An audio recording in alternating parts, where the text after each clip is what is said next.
İyi günler arkadaşlar. Kanalımıza hoş geldiniz. Bugün yine sizler için yepyeni videolarla karşınızdayım. İki başarılı oyuncularımız Elçin Sangu ve Barış Ardus'tan güzel paylaşımlarını sizler için hazırladık.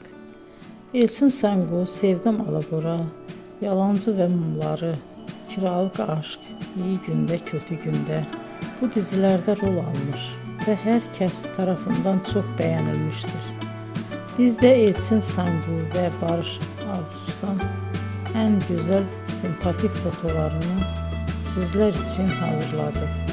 Bu karelerin devamını istiyorsanızsa emeğe saygı olarak kanalımıza abone olup yorum yazmayı unutmayın arkadaşlar. Teşekkür ederim.